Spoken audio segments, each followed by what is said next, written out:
Assalamualaikum warahmatullahi wabarakatuh. Ini merupakan pertemuan pertama dengan saya pada topik ke-8 di promosi kesehatan, yang mana nanti kita akan membahas tentang konsep promosi kesehatan, mulai dari visi, misi, paradigma, serta faktor-faktor yang mempengaruhi terjadinya ataupun pelaksanaan promosi kesehatan. Baik, untuk itu kita lihat apa itu konsep promosi kesehatan. Promosi kesehatan ataupun health promotion yaitu upaya memasarkan, penyebarluasan, memperkenalkan program kesehatan dan pendidikan kesehatan. Yang mana promosi kesehatan ini merupakan bagian dari 5 level prevention. Nah, apa saja yang termasuk ke dalam 5 tahapan pencegahan? Yang mungkin kita tahu semua bahwa ada pencegahan mulai dari pencegahan primer, sekunder, dan tersier. Namun ketiga tersebut dibagi menjadi 5 tahapan pencegahan. Nah, ini dia 5 level prevention ataupun 5 tahap pencegahan. Yang pertama itu health promotion sendiri ataupun promosi kesehatan. Kemudian yang kedua itu ada specific protection, yang mana mungkin kita bisa ketahui bersama bahwa proteksi secara khusus supaya tidak terjadinya penularan penyakit kepada individu satu ke individu yang lain. Kemudian early diagnosis and prompt treatment, yaitu diagnosa dini dan pencegahan, diagnosa dini dan pengobatan secara segera. Nah, di sini kita bisa lihat jika diketahui seseorang menderita penyakit, bisa dilakukan pengobatan secara segera. Kemudian adanya disability limitation. Di sini kita melihat adanya pembatasan cacat. Nah, jika seseorang telah terjangkit suatu penyakit, kita harapkan kita bisa mencegah terjadinya kecacatan lebih lanjut. Nah, kemudian adanya rehabilitation ataupun rehabilitasi jika yang tadinya cacat dapat bermanfaat, artinya jika individu terjadinya cacat, dia dapat berfungsi secara optimal dengan cacatnya, baik secara fisik maupun mental dan sosial. Nah, itu tadi 5 level prevention. Selanjutnya kita bisa lihat kerangka promosi kesehatan. Kerangka promosi kesehatan di sini yang mana tadinya dia bergerak di bidang kegiatan promosi kesehatan, bergerak di bidang penyebarluasan informasi tentang pendidikan kesehatan. Mulai dari pendidikan kesehatan itu sendiri, adanya pelayanan kesehatan preventif. Seperti yang kita ketahui ada 3 tahapan preventif, mulai dari pencegahan primer, sekunder, dan tersier.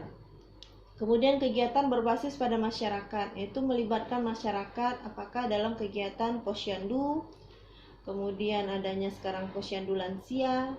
Nah, pengembangan organisasi, mungkin kita bisa adanya misalnya melibatkan tokoh-tokoh masyarakat untuk membangun ataupun mengembangkan promosi kesehatan.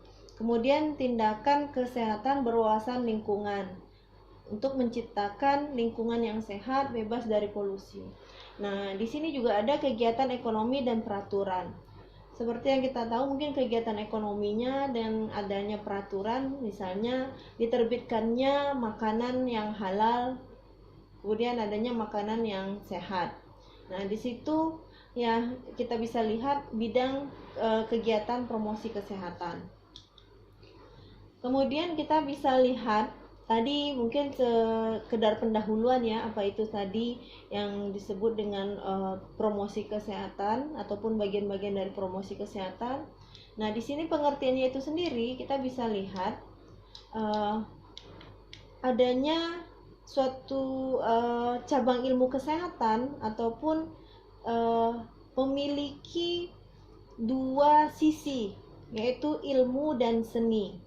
Nah, seperti yang kita ketahui ya, bahwa dia merupakan cabang dari ilmu kesehatan yang memiliki dua sisi, yaitu sisi ilmu dan seni. Adanya ilmu yang disampaikan kepada individu, masyarakat ataupun kelompok, tetapi punya seni ataupun punya cara, punya trik dalam memberikan ilmu tersebut agar individu, kelompok ataupun masyarakat mau mengikuti apa yang disampaikan ataupun apa yang dihimbau, terutama dalam sisi kesehatan. Promosi kesehatan merupakan revitalisasi pendidikan kesehatan masa lalu.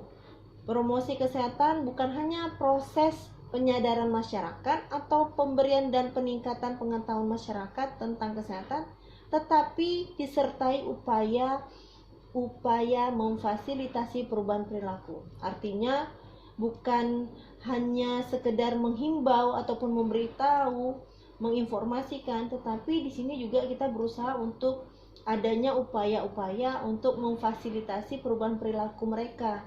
Contoh, dahulu individu ataupun kelompok masyarakat memiliki jamban ataupun WC di luar yang tanpa adanya aliran ataupun saluran pembuangannya. Nah, kita akan mengubah perilakunya untuk membuat misalnya ada jarak antara WC ataupun kamar mandi dengan ruangan-ruangan lain. Nah, itu kan perubahan perilaku. Nah, kemudian kita bisa lihat lagi, mungkin ini bisa dilihat promosi kesehatan menurut WHO, yang dimana health promotion ataupun promosi kesehatan merupakan proses untuk peningkatan kemampuan orang dalam mengendalikan dan meningkatkan kesehatannya untuk mencapai kesehatan ya. Nah, their health. Untuk mencapai keadaan sehat seseorang, ya, untuk mencapai keadaan sehat ini seseorang, individu ataupun kelompok harus mampu mengidentifikasi dan aspiration ini mampu merealisasikan ataupun mengetahui serta mampu memenuhi kebutuhan dan mengubah atau mengendalikan lingkungan. Nah, seperti yang disampaikan tadi ya, jadi adanya perilaku. Visi dan misi promosi kesehatan, visi pengembangan kesehatan Indonesia. Undang-Undang Kesehatan Nomor 36 Tahun 2009. Nah, meningkatnya kemampuan masyarakat untuk memelihara dan meningkatkan derajat kesehatan baik fisik, mental, dan sosial sehingga produktif secara ekonomi maupun sosial. Promosi kesehatan di semua program kesehatan bermuara kemampuan pemeliharaan dan peningkatan kesehatan baik kesehatan secara individu, kelompok maupun masyarakat. Kita bisa lihat tadi visi dan misinya itu ya seperti yang kita ketahui bahwa visi itu diwujudkan oleh misi. Nah, dengan di sini kita mengacu pada Undang-Undang Kesehatan Nomor 36 Tahun 2009. Selanjutnya, di sini ada 4 kata kunci promosi kesehatan. Apa itu 4 kunci ataupun 4 kata kunci dalam promosi kesehatan?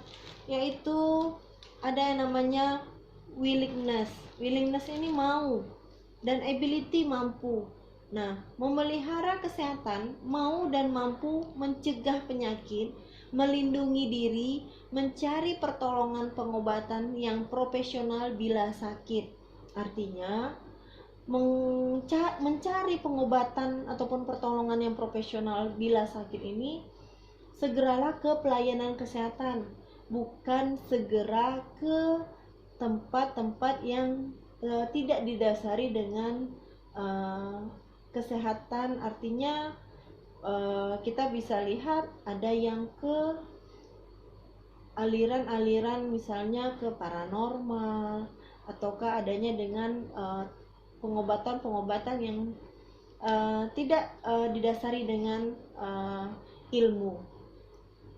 Meningkatkan kesehatan mau dan mampu mencegah penyakit. Kesehatan perlu ditingkatkan. Nah, ini kesehatan perlu ditingkatkan ini dia bersifat dinamis.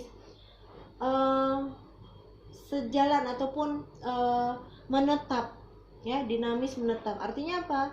Jika individu telah berusaha untuk mengubah perilaku untuk hidup bersih dan sehat, itu harus dipertahankan, harus dijalankan seumur hidupnya, ya. Tidak pula anak kecil saja, orang tua, lansia saja, tidak. Semua individu, kelompok masyarakat untuk dapat meningkatkan kesehatannya.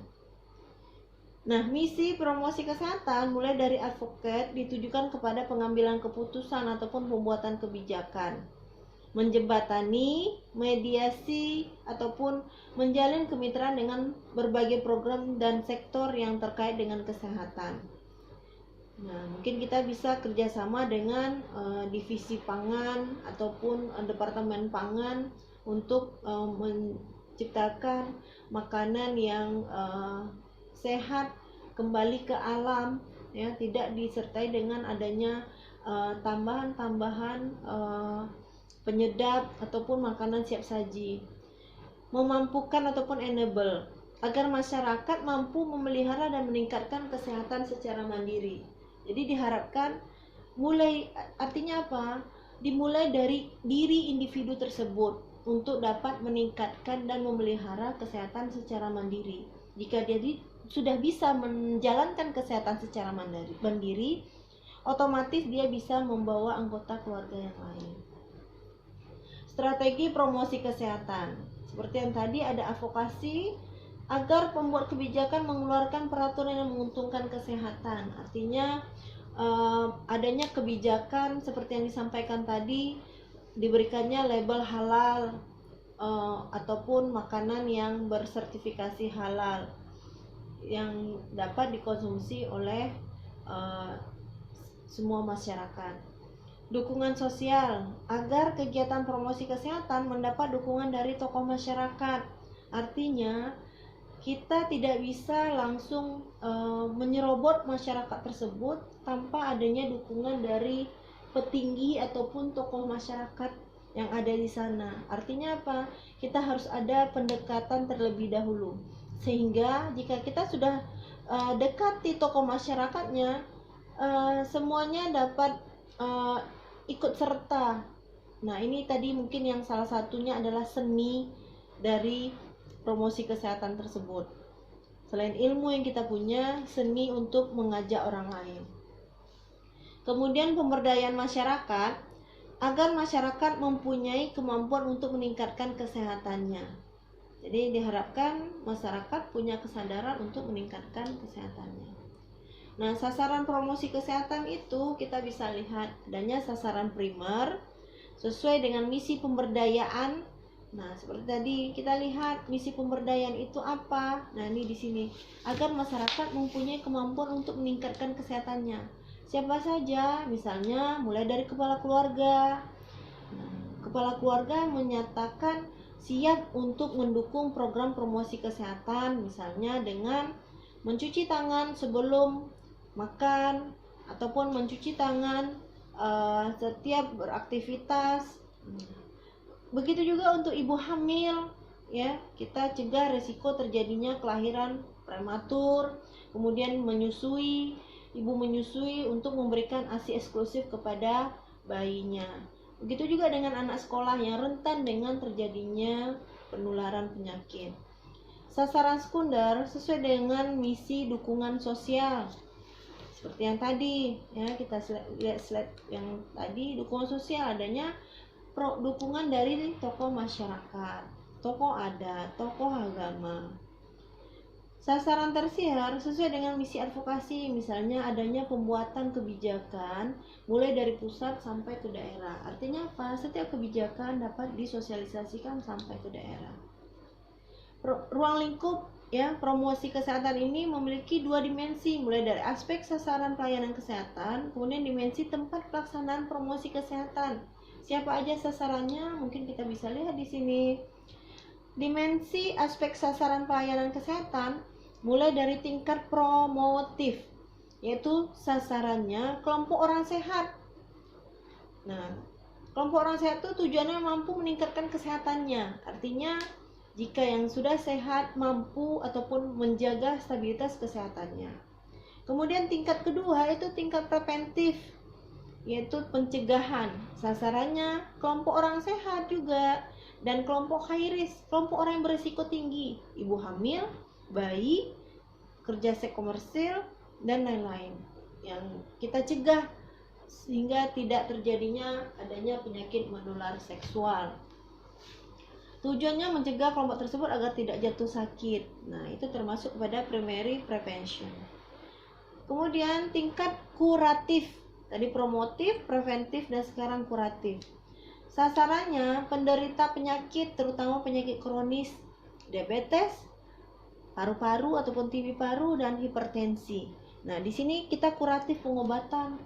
Bagaimana cara penata laksanaan pada pasien dengan diabetes mellitus, hipertensi, TB paru.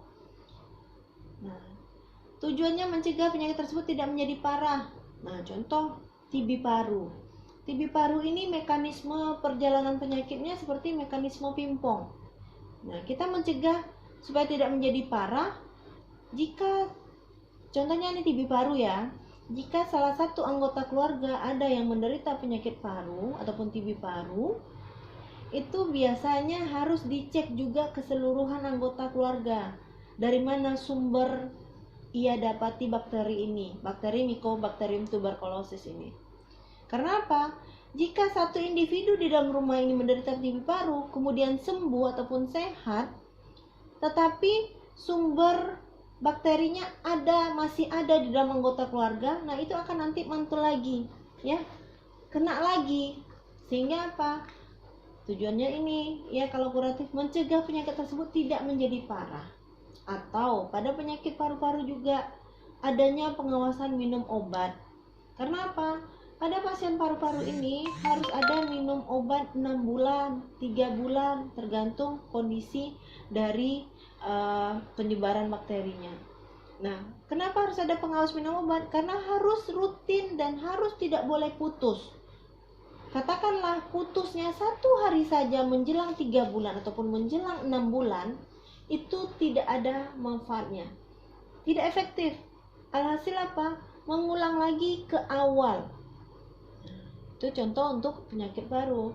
Kalau hipertensi gitu juga, distabilkan kondisi tekanan darahnya, jangan sampai menyebabkan terjadinya komplikasi stroke, jantung, gagal ginjal, ataupun penyakit yang penyerta lainnya. Oke, itu yang namanya kuratif. Selanjutnya ada rehabilitasi ataupun rehabilitatif. Sasarannya penderita penyakit yang sembuh, penderita penyakit yang baru sembuh dari suatu penyakit. Contoh, pasien dengan stroke yang baru sembuh, kita tetap adakan yang namanya range of motion, baik yang secara aktif maupun pasif. Yang secara pasif mungkin kita lakukan range of motion menggerakkan tangan ataupun dengan bantuan individu lain untuk si penderita penyakit. Nah, tujuannya segera pulih kembali. Artinya apa? Pasien stroke bisa misalnya berjalan kembali, bisa menggenggam kembali jika kelumpuhan terjadi di bagian tangan. Nah, mencegah kecacatan seminimal mungkin. Artinya apa? Kita cegah supaya tidak terjadi kecacatan permanen. Nah, ini termasuk tersier ataupun pencegahan secara tersier. Nah, di mana saja sih tempat pelaksanaan promosi kesehatan, ataupun apakah hanya kita berikan di fasilitas umum saja? Nah, ternyata kita bisa mulai dari tatanan rumah tangga, ke sekolah, tempat bekerja ataupun tempat kerja, fasilitas umum, dan ini dia mungkin yang sudah kita ketahui bahwa institusi kesehatan, institusi pelayanan kesehatan. Kalau dari rumah tempat pelaksanaan promosi kesehatannya, nah kita bisa lihat misalnya pengaturan jarak ruangan dengan ataupun ruang makan dengan kamar mandi ataupun toilet, ataupun kita bisa lihat pemberian ventilasi yang cukup untuk rumah, karena kurangnya ventilasi dapat menimbulkan beberapa akibat yang berdampak kepada menderita sakitnya di dalam anggota keluarga. Begitu juga dengan sekolah, ya, menciptakan lingkungan yang bersih dengan memilah tempat-tempat sampah ataupun mengajarkan kepada siswa ataupun murid untuk buanglah sampah pada tempatnya. Begitu juga mungkin tempat kerja, fasilitas umum, institusi pelayanan kesehatan juga. Seperti apa metode ataupun teknik promosi kesehatannya? Yang pertama itu bisa dilakukan secara individu, person to person, orang to orang. Promosi kesehatan untuk kelompok gitu juga, misalnya kelompok kecil, misalnya ada 4 orang, 6 orang. Nah, yang luar biasa ini massa. Ya, kita bisa memberikannya secara seperti mendemonstrasikan kepada halayak ramai. Contoh misalnya gerakan cara misalnya 3M untuk mencegah terjadinya penyakit demam berdarah, ataupun yang bisa metode promkes massa ini seperti pemberian informasi penyuluhan kesehatan terkait perilaku hidup bersih dan sehat, ya, yang pada prinsipnya itu hanya sekedar metode ataupun teknik yang kita bisa lihat ada individu, kelompok ataupun massa. Bentuk media penyuluhan, nah bentuknya, nah jadi kita bisa medianya yang bisa menstimulasi indera penglihatan, pendengaran ataupun penglihatan pendengaran, misalnya dengan menampilkan gambar ataupun dengan menimbulkan suara, ya. Nah, itu yang berdasarkan stimulasi indera. Kemudian berdasarkan pembuatannya dan penggunaannya, kita bisa misalnya pembuatannya ini mulai dari penggunaan alat yang rumit ataupun yang alat yang sederhana. Kalau alat yang rumit mungkin pembuatan film, ya, karena terkadang kita melihat masyarakat minat membacanya sangat kurang sekali. Tapi dengan gambar itu lebih cepat proses penerimaan informasinya. Nah, mungkin kalau dengan gambar pembuatannya sedikit rumit, ya, tapi hasilnya ataupun manfaatnya luar biasa. Nah, kemudian berdasarkan fungsinya sebagai penyalur media kesehatan, ya itu dia bisa media cetak, elektronik ataupun media papan yang bisa kita sampaikan.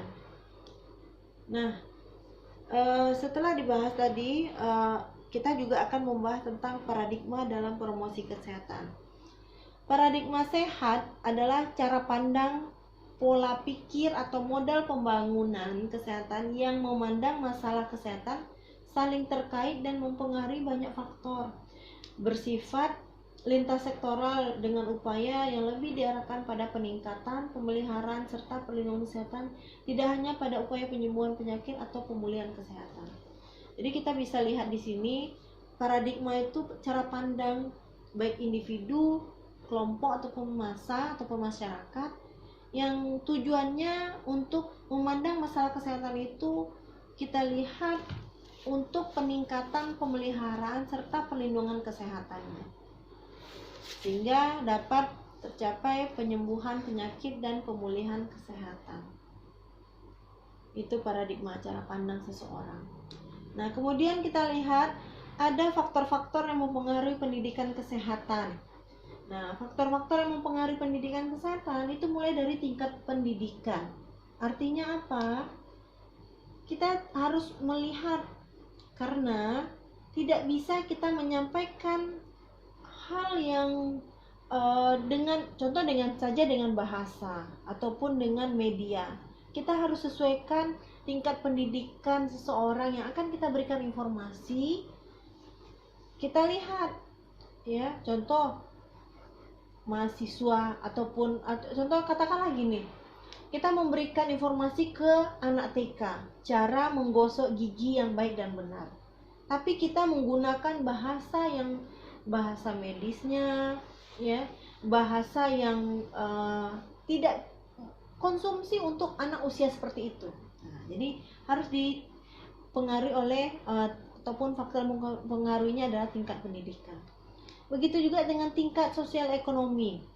Kita katakan bahwa makanan yang bergizi itu seperti keju, yogurt. Nah, itu kan mungkin ya kalau untuk sosial ekonomi tinggi mereka bisa penuhi.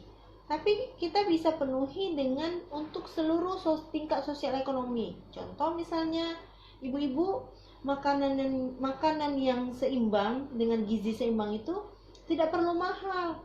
Yang penting nilai gizinya. Contoh, dia bisa dapatkan nilai gizinya dari tidak perlu dengan makanan seperti harus makan daging, ayam. Nah, ikan mungkin yang bisa dia sering konsumsi, tapi kita berikan variasi menunya. Kemudian adat istiadat. Nah, adat istiadat ini ya, ini hampir mirip dengan kepercayaan masyarakat.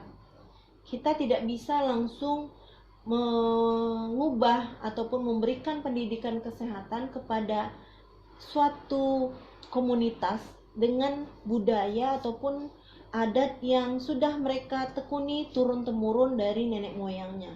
Contoh ya, jika ibu melahirkan di suatu daerah, itu harus menggunakan yang namanya balur ataupun adanya ramuan-ramuan yang diberikan kepada si ibu ataupun si bayi sendiri. Contoh, si ibu melahirkan dengan cara operasi sesar. Nah, di adat mereka setiap yang adanya luka itu diberikan ramuan-ramuan. Nah, ramuan tersebut kita yakini ataupun mereka yakini bisa mempercepat proses penyembuhan. Tapi kita bisa lihat dari sisi medis, jika ramuan tersebut menyentuh daerah luka, kita khawatir akan terjadinya infeksi. Nah, itu pendidikan kesehatan yang akan kita berikan ke masyarakat tersebut, ataupun kepercayaan kepada masyarakat tersebut, ataupun kepada bayinya. Kalau belum bayinya 40 hari itu belum boleh keluar rumah, ataupun kalau mau keluar rumah diberikan yang namanya digantungkan gunting, kemudian di lehernya dilengketkan bawang putih tunggal. Nah, itu ada kan di daerah-daerah yang ataupun kepercayaan masyarakatnya masih menggunakan hal-hal seperti itu ataupun mempercayai hal-hal tersebut. Nah, kemudian ketersediaan waktu di masyarakat juga mempengaruhi faktor-faktor yang dalam memberikan pendidikan kesehatan. Contoh, masyarakat di sana pagi-pagi mereka harus ke sawah. Nah, kan tidak mungkin kita memberikan waktu penyuluhan di pagi hari. Nah, itu harus disesuaikan dengan masyarakat setempatnya. Oke, jadi faktor-faktor yang mempengaruhi pendidikan kesehatan mulai dari tingkat pendidikan, sosial ekonomi, adat istiadat, kepercayaan masyarakat, ketersediaan waktu di masyarakat. Oke, nah di sini ini ada slide terakhir ya, yang mungkin bisa kita simpulkan bersama-sama ataupun setuju kita dengan yang namanya pernyataan di sini ya. Health is not everything, but without health everything is nothing. Kesehatan itu tidak ada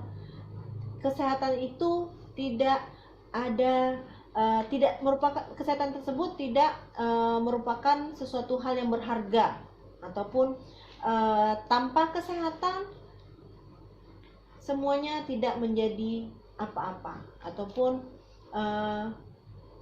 kesehatan ini bukan merupakan hal yang menjadi bukan segala sesuatunya gitu. Health is not everything. ya, bukan merupakan segala yang menjadi truth utama, tapi tanpa kesehatan semuanya tidak ada artinya, ya. Contoh misalnya, ya, kesehatan kita tidak pentingkan, nah kalau sudah tidak sehat semuanya sudah tidak ada artinya.